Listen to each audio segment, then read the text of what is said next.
Hola, hola. Damos gracias al Señor en este nuevo día en el cual vamos a poder leer y meditar en los capítulos del 7 al 10 del libro del Éxodo. Y cuando leamos en estos capítulos vamos a ver las primeras 9 plagas que envía Dios a Egipto para poder liberar a su pueblo.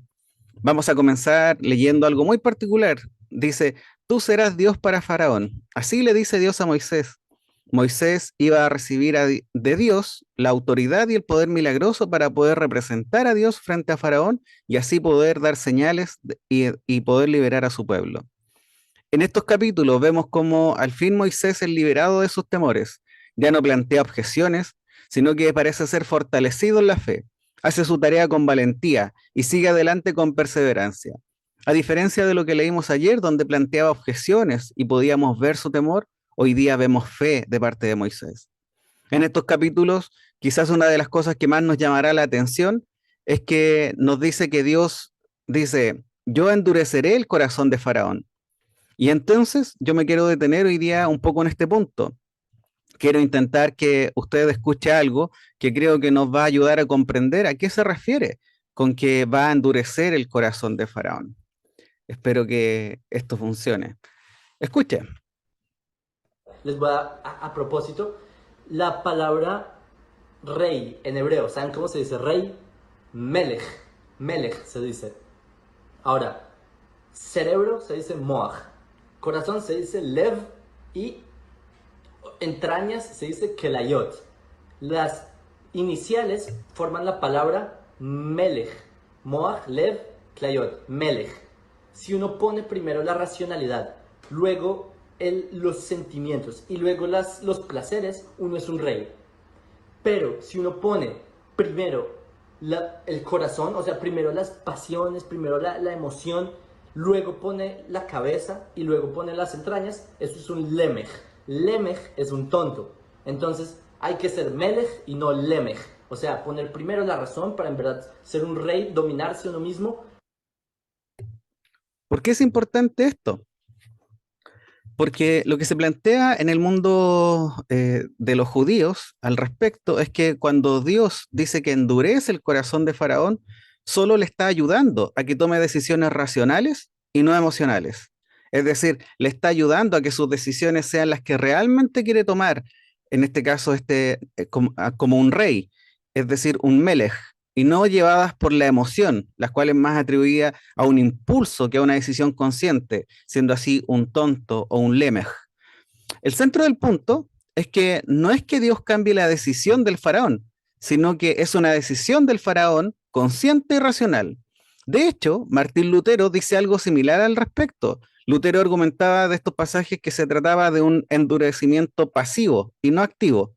En otras palabras, Dios no creó ninguna nueva maldad en el corazón de Faraón. Ya existía suficiente maldad en el corazón de Faraón para que éste se inclinara a resistir la voluntad de Dios cada vez que éste pudiera. Todo lo que Dios tiene que hacer para que alguien se endurezca es retirar su gracia de dicha persona y dejarla librada a sus propios impulsos hacia el mal. Teniendo claro este punto, debemos ver cuál es el propósito que vamos a leer y meditar en estas escrituras. Y creo que Dios lo dice claramente. Dice que endurecerá el corazón de Faraón para multiplicar sus señales y sus prodigios en la tierra de Egipto. Debemos recordar que estamos frente a una de las naciones más poderosas, pero también más idólatras de todo el mundo. Por lo tanto, es el mejor lugar para que Dios muestre su poder, para que pueda dar testimonio de ser el único y verdadero Dios. De hecho, Dios le dice por medio de Moisés a Faraón en el capítulo 9, el cual vamos a leer hoy, que si él quisiera, le quitaría la vida de una forma fácil por medio de alguna pestilencia o alguna enfermedad, pero que lo usaría para mostrar su poder y para poder proclamar su nombre por toda la tierra. Sobre las plagas que leeremos hoy, debemos entender que éstas tenían un objetivo. Y si analizamos su contexto histórico y cultural, podremos ver que lo que está ocurriendo es una especie de desafío a las deidades egipcias, o mejor dicho, vamos a ver la victoria de Dios, del Dios verdadero sobre estas, entre comillas, deidades egipcias. Lo que vamos a leer mañana, de hecho, cuando estemos en el capítulo 12, vemos que cuando se anuncia la última plaga, Dios dice, ejecutaré mis juicios en todos los dioses de Egipcio. Es decir, había una relación clara en estas deidades que se encontraban en Egipto y lo que vamos a leer. Cuando leamos, vamos a ver que la primera plaga en afectar el Nilo y convertirlo en sangre, eh, un segundito, quiero mostrarles algo acá en la pantalla, espero que los que están viendo el video también lo puedan ver. Eh, ahora sí. Cuando llegamos a la primera plaga de afectar el Nilo, convertirlo en sangre, podemos ver que los egipcios tenían un dios llamado Num, el cual era considerado el creador del huevo primordial de donde surgió la luz solar. Un dios de un tremendo poder. Este era considerado guardián de las aguas del inframundo y custodio de las fuentes del Nilo. Por lo tanto, es de esperar que los egipcios se preguntaran, ¿dónde está Num? Bueno, eran tan idólatras que quizás también podrían haber pensado en el dios Hapi, considerado el padre de los dioses, generador de la fecundidad, de la fertilidad, y este dios también era un dios asociado a la crecida del Nilo. Y ante esta plaga el pueblo debió preguntarse, ¿dónde está Hapi? ¿Dónde está Num? La segunda plaga es la plaga de las ranas. Los egipcios tenían un dios representado con una cabeza de rana llamada Heket, hija del dios Ra, símbolo de la vida y de la fertilidad. Y les pregunta nuevamente, si tenían una diosa con cabeza de rana, podrían perfectamente haberle pedido a ella que retirara las ranas, ¿o no? Una tercera plaga fue la plaga de los piojos. Dice que el polvo de la tierra se convirtió en piojos. Los egipcios tenían un dios llamado Geb, quien, de quien ellos consideraban la personificación de la tierra en él, así como la diosa Nut también del cielo o Chu del aire. Por lo tanto, si había un dios que representara la tierra, ¿qué pasó? ¿Por qué dejó que éstas se convirtieran en piojos?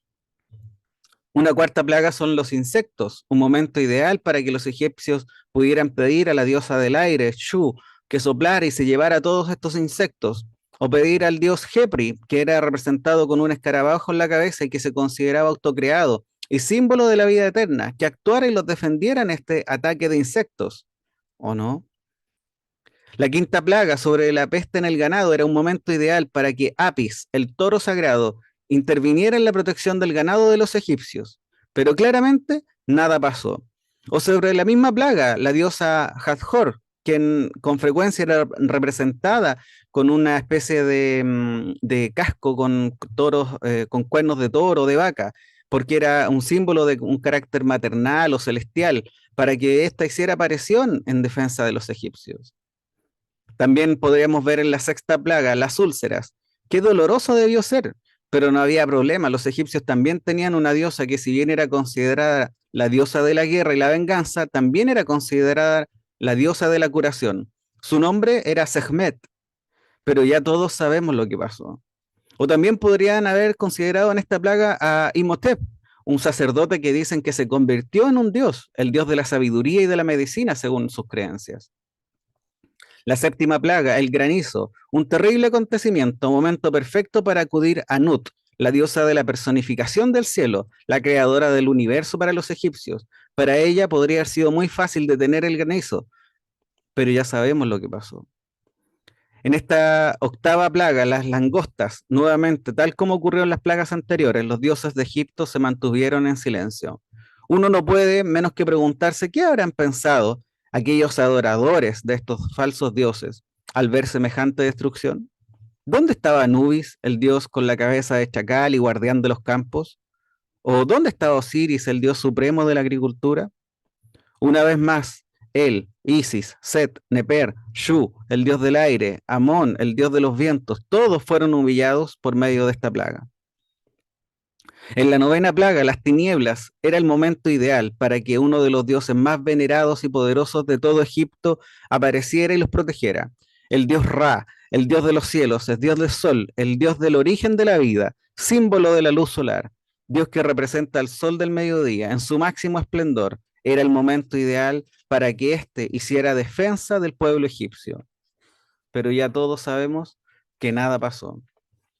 Así que quizás una buena forma de comprender el contexto de las plagas en Egipto es posicionarnos en el contexto histórico, geográfico y cultural donde ocurren estos hechos. Pareciera que a la luz de cada una de estas plagas y de lo que hemos visto hay un objetivo claro y definido. Era mostrar quién es el único y verdadero Dios, Un llamado a desechar los dioses falsos que solo representan las creaciones de Dios. Aquellos como el sol, los cielos o las estrellas son solo la creación. Sin embargo, es eso. Acá el objetivo era que pudieran reconocer al Creador, al único y verdadero Dios. Algunas otras observaciones que podríamos hacer es que, por ejemplo, en muchas películas vemos que cuando se representan estos hechos de los 10 mandamientos, la liberación del pueblo de Egipto por parte de Dios utilizando a Moisés, en muchos de ellos vemos que todos los milagros, el actor principal es Moisés. Moisés siendo usado por Dios para poder, por ejemplo, convertir el agua en sangre. Sin embargo, cuando leemos en detención los capítulos hoy día, vamos a ver que es Aarón el utilizado en muchos de estos, sobre todo en los primeros milagros, es quien es utilizado por Dios para poder hacer estos milagros. Dentro de las plagas pareciera haber una progresión, es decir, un aumento en la gravedad de estas. Las últimas tres son especialmente graves y destructivas. También vemos cómo los hechiceros egipcios compiten con Moisés al duplicar las dos primeras plagas, pero al intentarlo por tercera vez ya no tuvieron éxito en sus artes mágicas. Ellos confiesan y dicen, es el dedo de Dios. También vemos la protección de Dios para la tierra de Gosén, lugar donde vivían los israelitas, y que a pesar de estar en el mismo lugar, la misma nación, estos no se ven afectados, mostrando así como el poder de Dios es quien también los protege a ellos en medio de todas estas plagas. Las primeras 9 plagas consisten en fenómenos que tienen que ver con el mundo de la naturaleza. Y es por esto que en algunas especies de, entre comillas, documentales intentan explicar estas plagas como acontecimientos naturales, explicándolos como un simple desastre natural, pero para esto ellos deben exagerar los tiempos de ocurrencia y así poder hacerlos calzar en su raciocinio. Sin embargo, nosotros creemos que cada una de estas plagas fue un milagro de Dios. Creemos que Dios utilizó medios naturales de ese país para manifestar su poder sobrenatural. Puesto que los egipcios adoraban estos poderes de la naturaleza, no había forma más eficaz en la que Dios pudiera exponer su poder sobre todas las cosas, aún las cosas que ellos consideraban como deidades. Era momento de que dejaran de adorar la creación y comenzaran a adorar y a conocer al verdadero creador.